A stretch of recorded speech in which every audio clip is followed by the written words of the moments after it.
Hi friends, దేవుని మహాకృపను బట్టి అందరికి వందనాలు తెలుపుచున్నాను. ఇప్పుడు మనం బైబిల్లో న్యాయాధిపతుల యొక్క గ్రంథాన్ని గురించి తెలుసుకుందాం.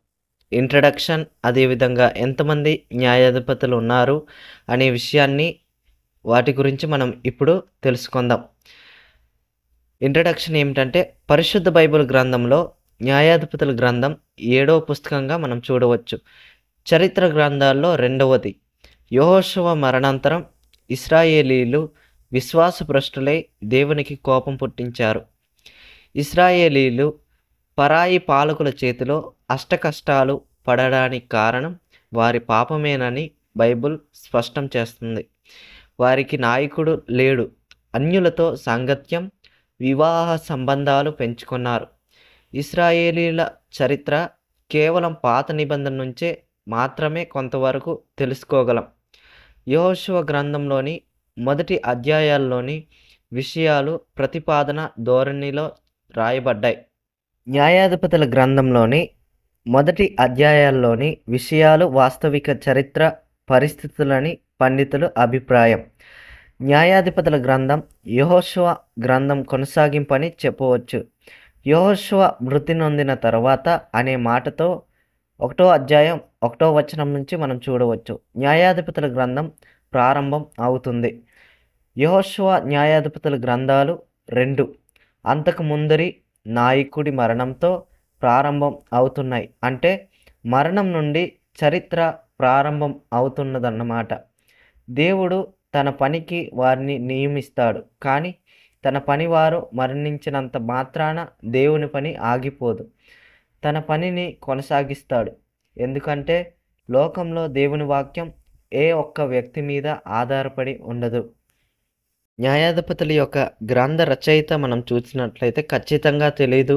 కొందరు సమూయేలని అభిప్రాయపడుతున్నారు. కారణం ఏమిటంటే న్యాయాధిపతులకు రాజులకు మధ్య సంధానకర్తగా సమూయేలు ఉండడమే.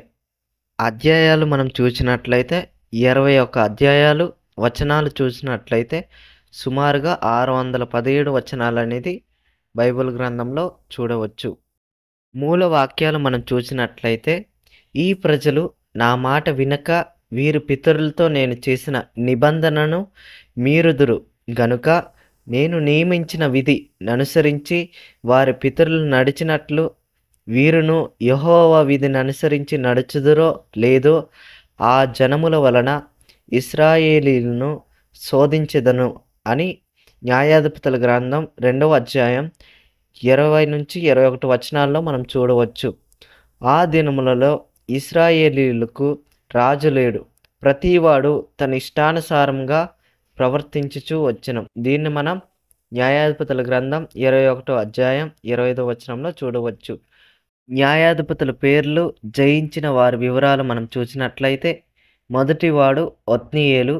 అరామ్నా హరాయిము రాజు నుండి ఇశ్రాయేలీయుల్ని రక్షించాడు. దీన్ని మనం న్యాయాధిపతుల గ్రంథం 3వ అధ్యాయం 9 నుంచి 11 వచనాలు చూడవచ్చు.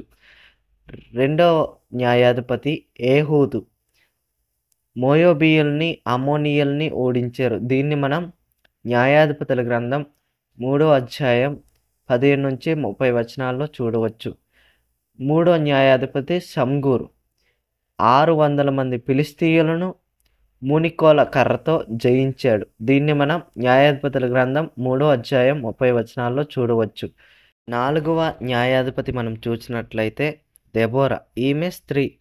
ఉత్తర ప్రాంతపు కనానీయుల్ని, నప్తాలి, జెబూసీయుల్ని జయించింది. దీన్ని మనం న్యాయాధిపతులు 4-5 అధ్యాయాల్లో చూడవచ్చు.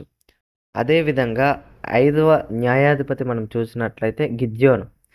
ఇతను మిద్యానీయుల్ని జయించాడు. దీన్ని మనం న్యాయాధిపతుల గ్రంథం 6వ అధ్యాయం 11 నుంచి 40 వచనాలు చూడవచ్చు. 6వ న్యాయాధిపతి అబీమెలెకు. ఇశ్రాయేలీల్లోని అంతర్కలహాల నుంచి రక్షణ కలుగజేశాడు. దీన్ని మనం న్యాయాధిపతుల గ్రంథం 9వ అధ్యాయం 1 నుంచి 54 వచనాల్లో చూడవచ్చు. 7వ న్యాయాధిపతి మనం చూసినట్లయితే అతని పేరు తోల.